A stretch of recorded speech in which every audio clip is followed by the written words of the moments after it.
Baik, Assalamualaikum warahmatullahi wabarakatuh.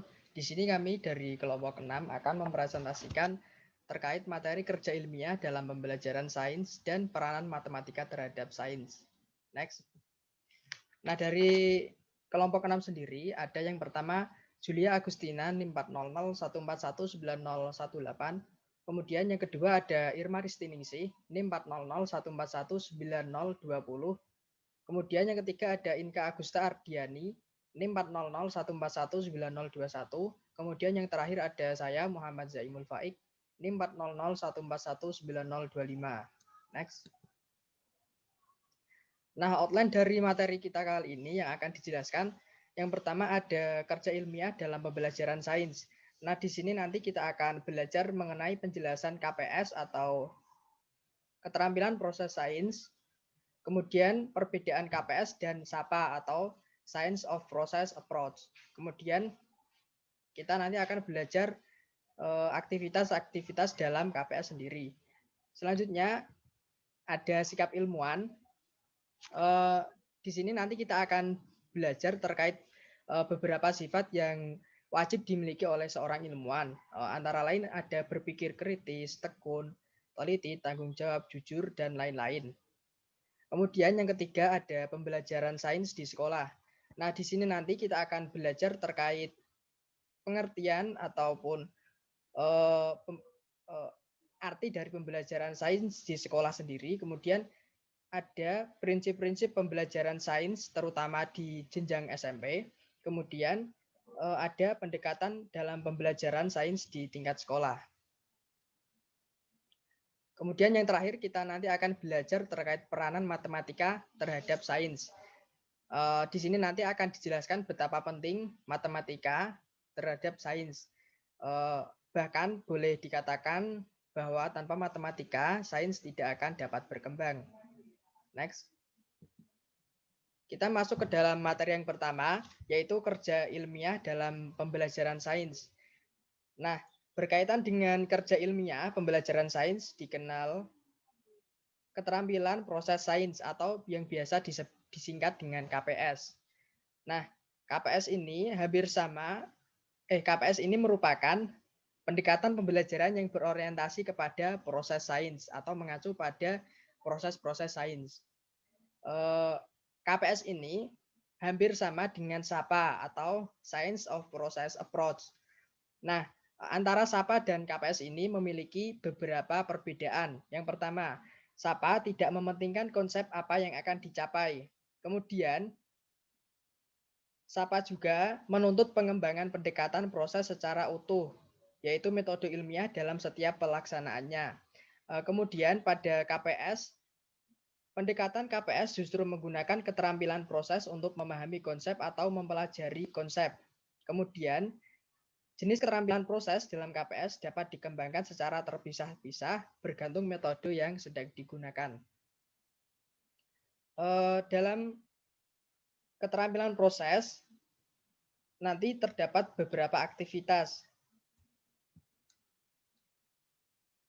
Lebih tepatnya ada 9 aktivitas, yaitu yang pertama melakukan pengamatan, kemudian yang kedua menafsirkan pengamatan atau interpretasi, kemudian yang ketiga mengelompokkan klasifikasi atau klasifikasi, yang keempat meramalkan atau prediksi, kemudian yang kelima berkomunikasi, yang keenam berhipotesis, kemudian yang ketujuh merencanakan percobaan atau penyelidikan, yang kedelapan menerapkan konsep atau prinsip, kemudian yang kesembilan mengajukan pertanyaan.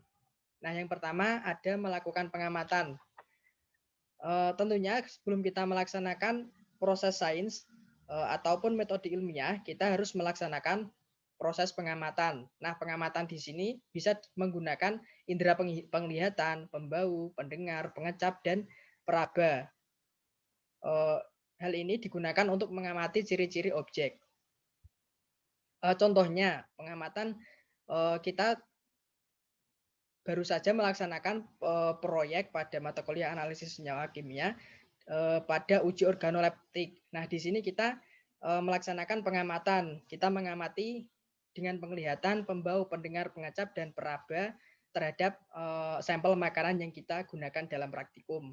Kemudian yang kedua ada menafsirkan pengamatan atau interpretasi.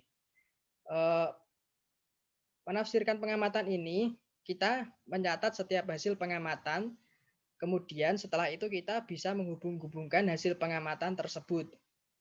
Contohnya, kita mengamati beberapa jenis burung. Kemudian kita bisa menghubung-hubungkan hasil pengamatan terhadap burung-burung tadi, sehingga kita tahu alat-alat gerak dengan habitatnya menunjukkan jenis-jenis burung tertentu. Misal burung pelato, kemudian burung yang bisa terbang, burung yang tidak bisa terbang, dan lain-lain. Kemudian yang selanjutnya ada mengelompokkan ataupun klasifikasi. Pengelompokan ini atau penggolongan makhluk hidup ini bisa kita lakukan dengan mengenali ciri-cirinya terlebih dahulu. Tentunya kita sebelum mengelompokkan harus melaksanakan pengamatan terlebih dahulu. Kemudian setelah kita melaksanakan pengamatan, kita menafsirkan pengamatan tersebut, kemudian kita baru bisa mengelompokkan atau mengklasifikasikan hal yang kita amati.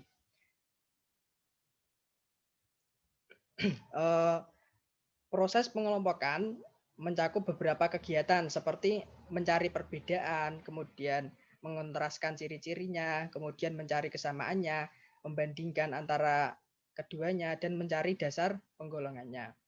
Kemudian selanjutnya ada meramalkan atau prediksi.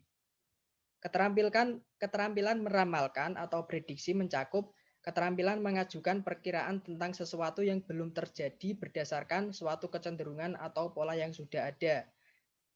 Artinya kita memperhatikan pola yang berjalan.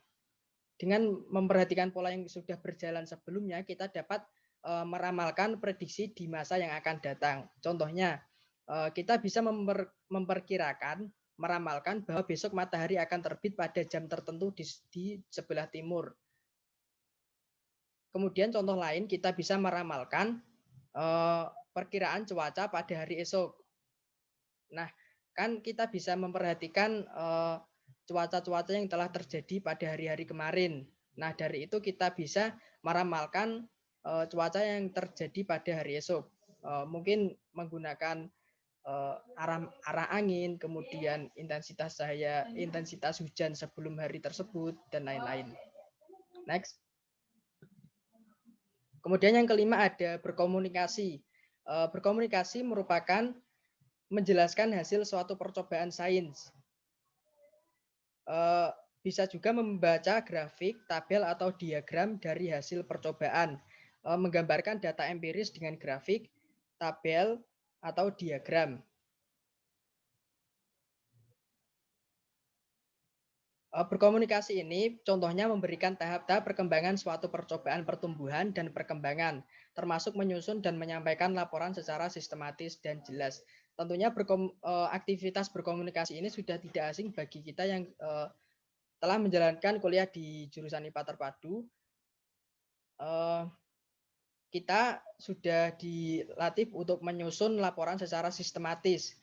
Kemudian berkomunikasi ini juga telah kita laksanakan pada proses responsi.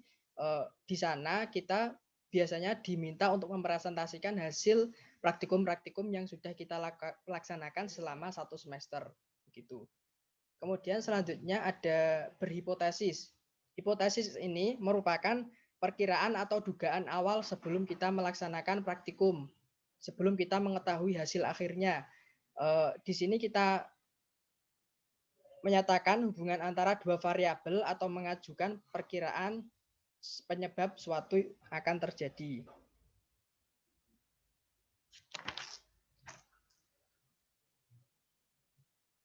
Contoh dari berhipotesis ini, jika diberikan intensitas cahaya matahari tertentu, maka tumbuhan akan tumbuh lebih cepat atau tumbuh lebih baik. Dalam hipotesis ini terdapat dua variabel, yaitu faktor cahaya matahari dan faktor kecepatan tumbuh atau tumbuh dengan baik. Ada perkiraan penyebabnya, yaitu meningkatkan, kemudian serta mengandung cara untuk mengujinya jika diberi intensitas cahaya matahari tertentu. Selanjutnya ada merencanakan percobaan. Beberapa kegiatan menggunakan pikiran termasuk ke dalam keterampilan proses merencanakan penyelidikan.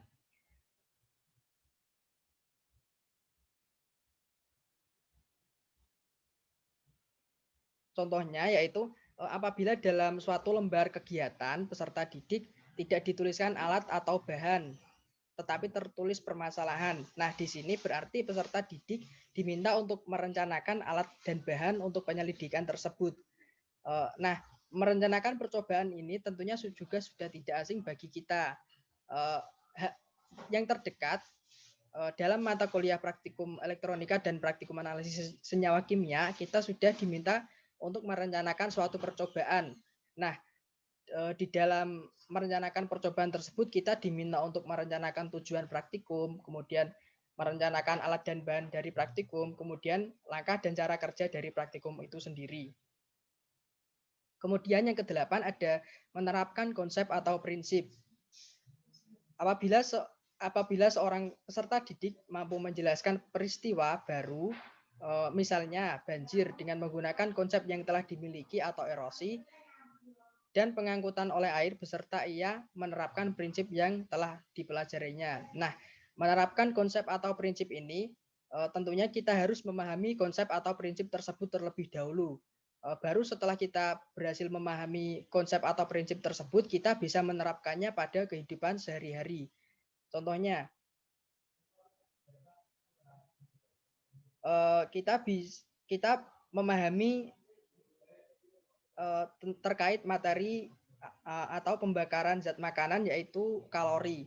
Nah, setelah kita memahami hal tersebut, kita bisa menghitung jumlah kalori yang dihasilkan dari sebuah bahan makanan. Tentunya masih banyak contoh lagi terkait penerapan konsep dan prinsip tersebut. Selanjutnya ada meramalkan atau prediksi. Keterampilan mohon maaf, ini yang ke-9 ada kesalahan sedikit terkait penulisan. Yang ke-9 itu mengajukan pertanyaan. Nah, pertanyaan ini ya bisa diajukan untuk meminta penjelasan terkait apa, mengapa, bagaimana, atau menanyakan latar belakang suatu peristiwa tersebut terjadi. Nah, keterampilan bertanya ini mampu untuk mengembangkan karakter atau sikap peserta didik untuk berani bertanya dan menjawab, kemudian berkomunikasi, berpikir logis, kritis, kreatif, dan keterampilan memecahkan suatu permasalahan.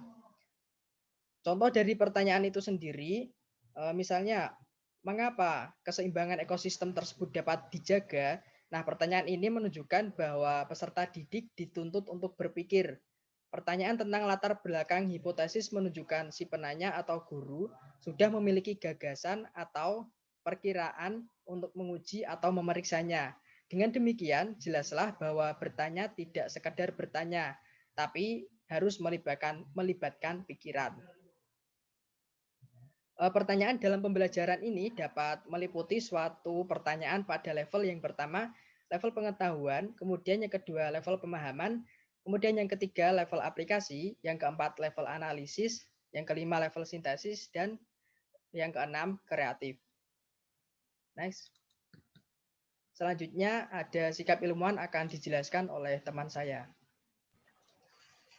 Selanjutnya yaitu sikap ilmuwan. Dalam melakukan kegiatannya, baik dalam konsep penelitian maupun pengembangan konsep, hukum dan teori dalam disiplin ilmunya, seorang ilmuwan dituntut untuk memiliki sikap-sikap tertentu. Beberapa sikap yang diuraikan berikut ini tidak hanya spesifik bagi ilmuwan, karena sifatnya yang memasuki daerah etika dan moral, misalnya kejujuran dan sikap menghargai pendapat orang lain. Selanjutnya,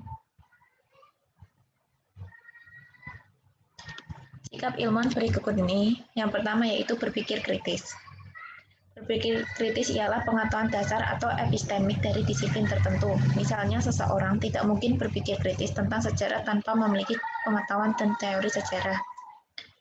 Yang kedua yaitu inquiry. Sikap inquiry sebenarnya sikap naluriah yang dibawa anak sejak lahir. Yang ketiga yaitu tekun dan teliti. Ketekunan dan ketelitian akan memberikan hasil yang diinginkan. Pekerjaan ilmuwan akan diteliti dan dipelajari kembali sehingga dapat memperoleh pengetahuan yang masih diikuti dan dipercaya saat ini. Selanjutnya, Yang keempat yaitu sikap skeptik. Skeptik artinya tidak mudah percaya, selalu meragukan sebelum sesuatu dapat dibuktikan. Yang kelima yaitu jujur dan bertanggung jawab terhadap masyarakat. Dalam melakukan penelitian, seorang ilmuwan tidak boleh memanipulasi data. Artinya, apapun hasil yang diperoleh harus dikomunikasikan di depan sesama ilmuwan dengan penuh kejujuran. Yang keenam yaitu dapat menerima saran orang lain. Seorang peneliti dapat mengintrospeksi dan memperbaiki kesalahan atau kurang ketelitian yang telah diperbuat. Dengan demikian, di samping menyadari tentang kekurangannya, seorang peneliti harus dapat menghargai pendapat orang lain.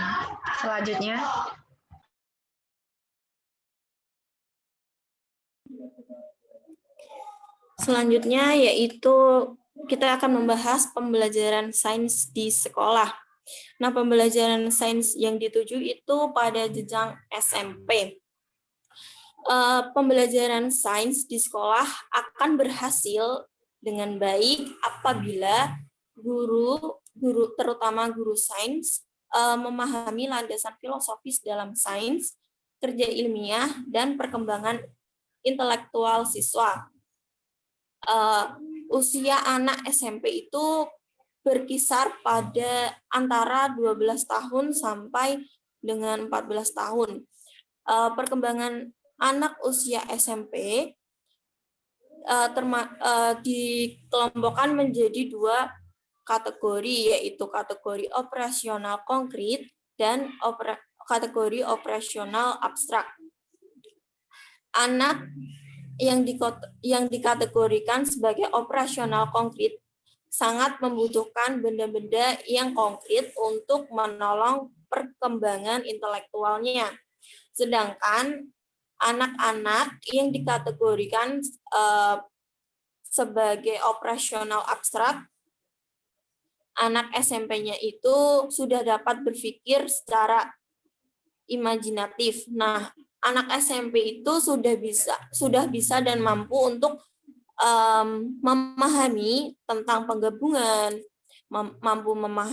mampu mengurutkan misalnya saja mengurutkan hal dari hal terkecil hingga terbesar, dari rendah ke tinggi, dan lain sebagainya. Nah, anak SMP juga sudah mampu menggolongkan atau mengklasifikasikan berdasarkan bentuk sampai pada kesimpulan. Misalnya saja, siswa SMP dapat menggolongkan berdasarkan warna, lalu bentuk dari temuannya, dan lain sebagainya. Dalam pembelajaran sains di sekolah, itu terdapat prinsip-prinsip. Nah, yang pertama itu yaitu motivasi. Motivasi itu sendiri berarti daya dorong dari seseorang untuk melakukan sesuatu kegiatan. Nah, motivasi itu berasal dari dua arah, yaitu dari dalam atau yang bisa kita sebut dengan intrinsik, dan yang kedua yaitu rangsangan dari luar atau ekstrinsik.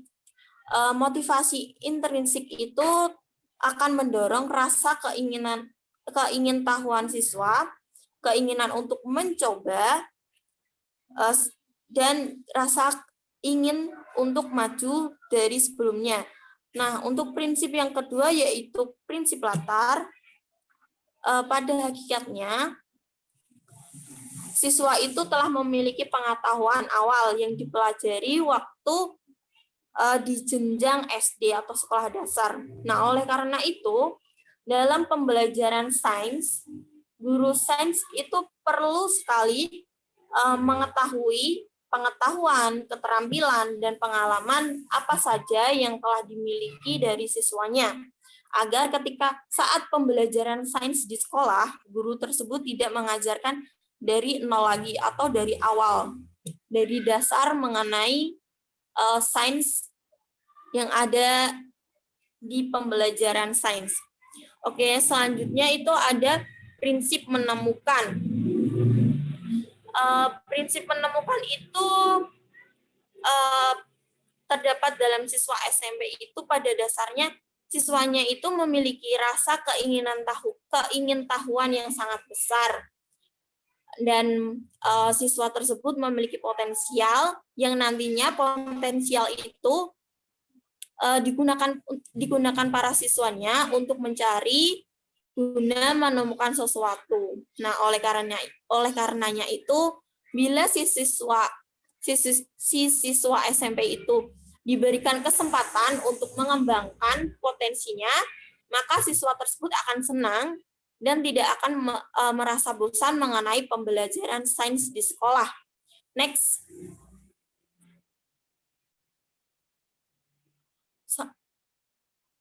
Selanjutnya ada prinsip belajar sambil melakukan atau learning by doing. Berdasarkan pengalaman yang diperoleh melalui bekerja merupakan hasil belajar yang tidak mudah dilupakan. Nah, oleh karena itu dalam pembelajaran, terutama pembelajaran sains, dalam proses belajar mengajarnya itu sebaiknya siswa disarankan untuk melakukan kegiatan. Untuk prinsip yang selanjutnya yaitu prinsip belajar sambil bermain, yaitu pada dasarnya bermain itu merupakan kegiatan yang dapat menimbulkan suasana gembira dan menyenangkan. Nah, sehingga dalam suasana itu akan mendorong siswa untuk melibatkan dirinya dalam proses pembelajaran. Dalam setiap pembelajaran, perlu sekali diciptakan suasana yang menyenangkan lewat kegiatan bermain yang kreatif. Nah, dengan prinsip itu, maka siswa dapat menerima pembelajaran sains dengan mudah. Selanjutnya ada prinsip hubungan sosial. Dalam prinsip hubungan sosial, kegiatan belajar akan lebih berhasil jika dikerjakan secara berkelompok. Nah, seperti pada masa sekarang, yaitu pada masa pandemi, di mana guru-guru menugaskan siswanya, terutama siswa SMP, untuk mempelajari sains dengan berkelompok. Dengan berkelompok,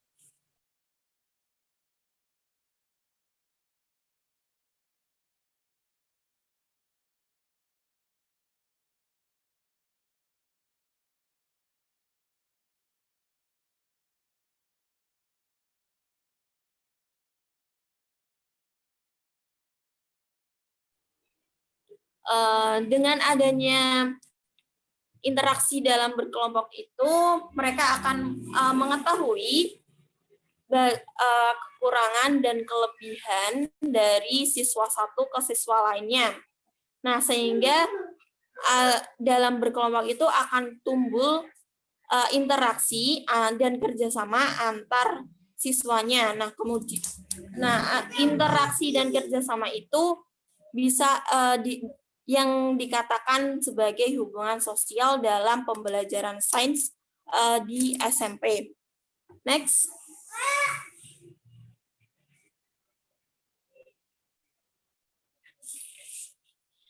Nah, dalam pembelajaran sains di sekolah pada jenjang SMP itu terdapat pendekatan-pendekatan. Nah, yang pertama yaitu pendekatan proses. Pendekatan proses itu sendiri berarti pendekatan yang menekankan atau melatih bagaimana cara memperoleh produk pengetahuan, terutama pengetahuan sains, sehingga operasional pembelajarannya selalu ada aktivitas yang bernuansa proses sains. Selanjutnya, yang kedua ada pendekatan konsep.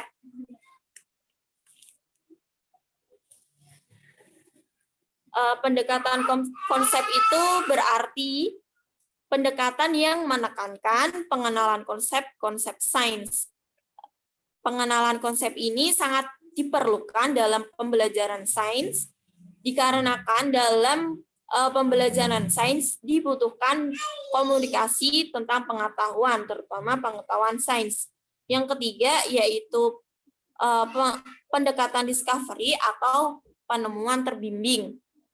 Nah, pendekatan discovery ini merupakan pendekatan di mana siswa diarahkan untuk mendapatkan suatu kesimpulan dari serangkaian aktivitas yang dilakukan, sehingga siswa tersebut seolah-olah menemukan sendiri pengetahuan yang diperolehnya.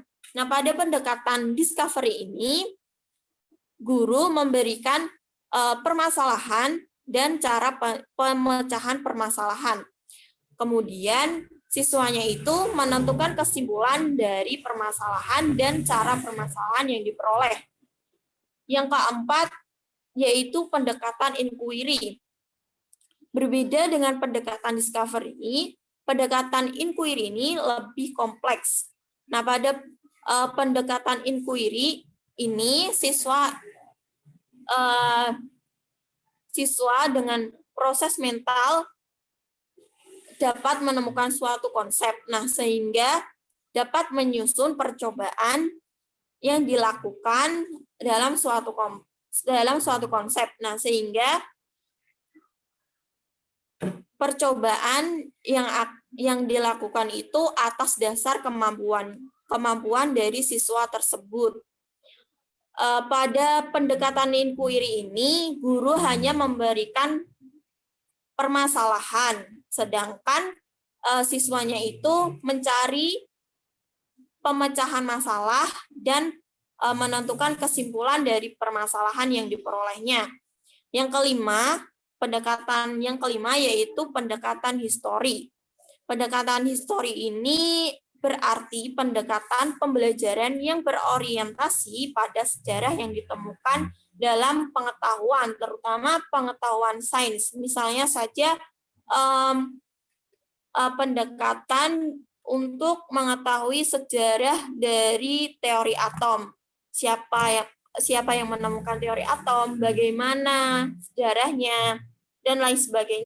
Oke, yang keenam itu ada pendekatan nilai. Pendekatan nilai itu berarti pendekatan pembelajaran sains itu mengandung pesan norma atau etika hidup dalam makhluk yang lain.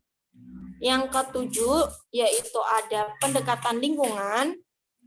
Pendekatan lingkungan itu sendiri berarti pendekatan pembelajaran di antara siswa diajak secara langsung berhadapan dengan lingkungan di mana fakta atau gejala alam itu berada. Nah, pemanfaatan lingkungan itu sendiri sangat penting dalam pembelajaran sains di sekolah. Dikarenakan lingkungan itu dapat dipandang sebagai sasaran belajar atau objek yang akan dipelajari oleh siswa SMP. Lingkungan sebagai sumber belajar ada bermacam-macam sumber belajar, misalnya saja buku, laboratorium, tenaga ahli, atau kebun di sekitar sekolah. Lingkungan itu sebagai sarana belajar sains, lingkungan yang akan menyediakan bahan-bahan yang tidak perlu untuk dibeli, misalnya saja udara, air, cahaya matahari, tumbuhan, rumput, sungai, dan sebagainya. Pendekatan yang terakhir atau yang ke-8 yaitu pendekatan pembelajaran sains, teknologi, masyarakat. Pendekatan pembelajaran sains, teknologi, masyarakat ini merupakan suatu pendekatan pembelajaran sains yang pada dasarnya membahas penerapan sains dan teknologi dalam konteks kehidupan manusia sehari-hari. Bisa diambil contoh pada materi kelas 8 IPA SMP, pada KD4 di situ terdapat bahwa siswa menyajikan informasi mengenai teknologi yang terinspirasi oleh struktur dan jaringan tumbuhan. Di situ siswa SMP itu belajar mengenai apa saja teknologi yang terinspirasi dari struktur dan fungsi dari tumbuhan. Selanjutnya,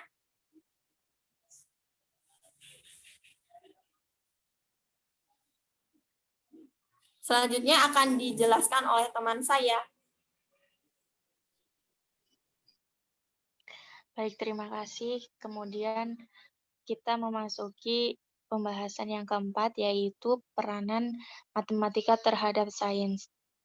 Tentunya sains sangat penting jika terdapat matematika, begitu ya. Jadi, menurut dugaan sejarah, kemampuan manusia itu untuk dapat menulis itu sama tuanya dengan kemampuan manusia untuk dapat berhitung, yaitu kurang lebih 10.000 tahun sebelum Masehi. Tulisan itu pada hakikatnya simbol dari apa yang ditulis. Nah, sedangkan berhitung itu pada awal mulanya berbentuk korespondensi persatuan dari apa objek yang akan dihitung. Misalnya, seseorang itu ingin menghitung beberapa jumlah ternaknya. Maka ternak itu dimasukkan ke dalam kandang satu persatu untuk penghitungannya. Kemudian tiap ekor itu diwakili oleh satu batu kecil. Maka jumlah ternaknya adalah jumlah batu kecil itu. Dengan sekantung batu-batu itu ia dapat mengontrol apakah ada yang belum kembali atau hilang ataupun malah bertambah karena ternak miliknya itu beranak. Jadi setiap awal kehidupan manusia, matematika itu merupakan alat bantu untuk mengatasi setiap permasalahan menghadapi lingkungan hidupnya. Nah, dengan demikian, sumbangan matematika terhadap perkembangan sains sudah sangat jelas, bahkan dikatakan bahwa tanpa matematika itu sains tidak akan berkembang. Nah, berkat matematika itu sendiri, para tokoh sains, misalnya Eratosthenes, Hipparchus, Aristarchus itu menyelesaikan masalah sains itu menggunakan matematika. Seperti contoh Eratosthenes pada tahun 240 sebelum Masehi, itu pada zaman Yunani dapat menghitung besarnya bumi dengan gabungan antara induksi dan deduksi matematika. Eratosthenes ini dalam sejarahnya itu pada tanggal 21 Juni di Mesir, tepatnya di Syene, itu pada tengah hari, matahari itu berada tepat di atas kepala. Saat yang mana di kota Alexandria yang jauhnya 500 mil, tepat berada di sebelah utaranya Syene itu, matahari jatuh dengan membentuk 7,4 derajat. Ini dapat diukur melalui bayang-bayang sebuah tongkat. Dengan asumsi bahwa bumi ini bulat, maka keliling bumi atau besarnya bumi ini dapat dihitung secara matematika. Eratosthenes ini sampai menemukan kesimpulan bahwa keliling bumi adalah 24.000 mil dan garis tengah bumi itu 8.000 mil. Kemudian tokoh yang kedua ada Hipparchus pada tahun 150 Masehi. Ia dapat menghitung jarak bumi ke bulan. Perhitungannya ini diilhami oleh ajaran Aristoteles yang menyatakan bahwa bulan itu terletak di antara bumi dan matahari. Ia juga diilhami oleh gerhana bulan, di mana bayang-bayang bumi pada bulan dipergunakan untuk memperkirakan besarnya bumi. Ia juga berkesimpulan bahwa jarak bumi ke bulan itu adalah 24.000 mil. Kemudian yang ketiga, tokoh Aristarchus, ia dapat menghitung jarak bumi ia mencoba menghitung jarak bumi ke matahari. Namun di sini terdapat kesalahan instrumen terkait kesimpulannya bahwa jarak bumi ke matahari itu adalah 20 kali jarak bumi ke bulan. Padahal jarak yang benar itu adalah 400 kali.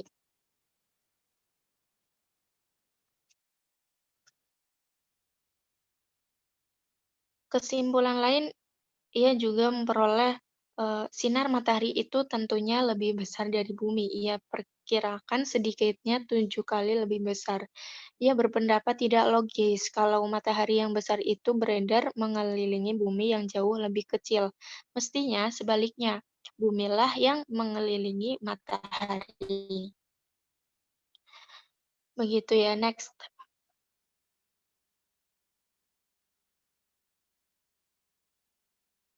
Di sini juga terdapat ahli matematika yang banyak sumbangannya ke dalam sains. Yang pertama ada Pythagoras. Ia melakukan perhitungan terhadap benda-benda segi banyak. Kemudian ada Apollonius. Ia juga melakukan perhitungan pada benda-benda yang bergaris lengkung. Kemudian Kepler pada tahun 1609 ia berjasa dalam perhitungan jarak beredar yang berbentuk elips dari planet-planet. Kemudian Galileo ia berjasa dalam menetapkan hukum lintasan peluru, gerak, dan percepatan. Kemudian ada Huygens pada tahun 1695 dapat memecahkan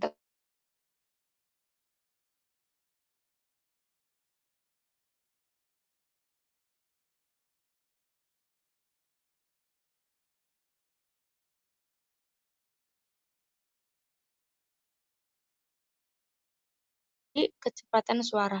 Pada masa itu orang beranggapan bahwa cahaya itu tak membutuhkan waktu untuk memancar. Next.